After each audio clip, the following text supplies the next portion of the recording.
হয় নমস্কাৰ এনি ভাৰত 24 চাই থকা প্ৰতিজন দৰ্শক মই স্বাগতম জনাইছো। হয় চৰকাৰ আহে চৰকাৰ যায়, যিসমূহ প্ৰতিশ্ৰুতি দিয়ে প্ৰতিশ্ৰুতিসমূহ যেন ফুটুকাৰ ফেনত পৰিণত হয়।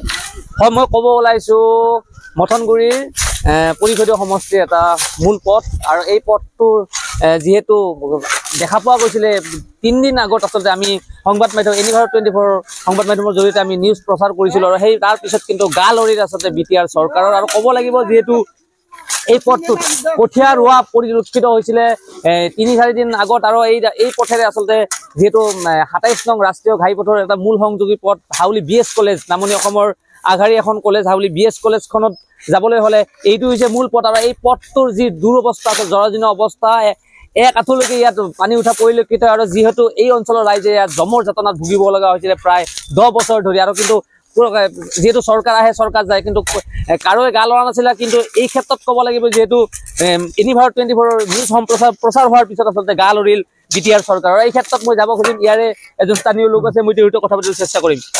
কি ক'ব ইমান বছৰ পিছত? কি ক'ব মানে আমাৰ এই 2 নম্বৰ খাটালপাৰা গাঁৱৰ এই মাজৰ ৰাস্তা, তাত ইমান বছৰ হ'ল চৰকাৰে কোনো গুৰুত্ব নলয়। এইখন এনেকে হাইৱে আছে, এতিয়া BS কলেজ আছে, 2টা ছাত্ৰ ছাত্ৰী যায়, ৰাস্তাটো ভাল দেখা পায়, অকণমান আহে আৰু কেইটাটো দেখা পায়, বহুতে ঘূৰি যায়, তেনেকুৱা অৱস্থা। গতিকে আমি যিকোনো পাৰ্টিকৰ পৰা কৰি খাটালপাৰা গাঁৱৰ সমাজে দাবী কৰি আমি কালিও এই 1 ডাম্পাৰ শিল পেলালোঁ, আজিও UPPLৰ নামত আমি খাটালপাৰা গাঁৱৰ পৰা কৰি আজিও পেলালোঁ। এইখিনি আৰু ৰাস্তাটো গতিকে মেইন হ'ব লাগে, ৰাস্তাই মেইন। 3 দিন আগত কিন্তু ইয়াত কঠীয়া ৰুইছিলে, কঠীয়াও ৰুইছিলে, এই অৱস্থা তেনেকুৱা অৱস্থা। কিমান বছৰ ধৰি ভুগি আছিলে আপোনালোকে? কিমান ধৰি মানে 16-17 বছৰ মান হ'ল।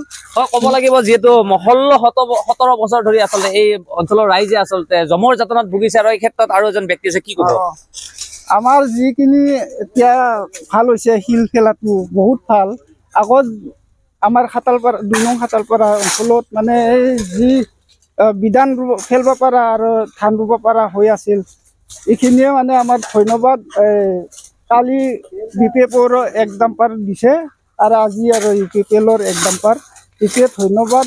আমাৰ আহা যাহা স্কুলৰ বহুত ভাল আৰু এতিয়া। হয় আচলতে ক'ব লাগিব যিহেতু প্ৰায় 16-17 বছৰ ধৰি এই অঞ্চলৰ ৰাইজে আচলতে জমৰ যাতনাত ভুগিছিলে, আৰু এই ক্ষেত্ৰত যিহেতু ক'বলৈ হ'লে গা লৰিছে আচলতে বিটিআৰ চৰকাৰৰ। আৰু এই ক্ষেত্ৰত যিহেতু ক'বলৈ হ'লে আৰু এজন ব্যক্তি আছে, মই তেওঁৰ পৰা মতামত ল'বলৈ চেষ্টা কৰিম। যিহেতু ইমান বছৰ আপোনালোকে জমৰ যাতনাত ভুগিছে, আজি বৰ্তমান 25 বছৰ হ'ল ৰাস্তাটো এনে হৈ আছে, খাল বাম হৈ আছে। কিন্তু আজি BPF চৰকাৰে আজি 17 বছৰ হাজাৰ টকাৰ কৰি UPPLে 5 বছৰ পাছতে আজি এটা কিবা এটা আমাক সহায় কৰিছে বা চেন গ্ৰেভেল দিছে।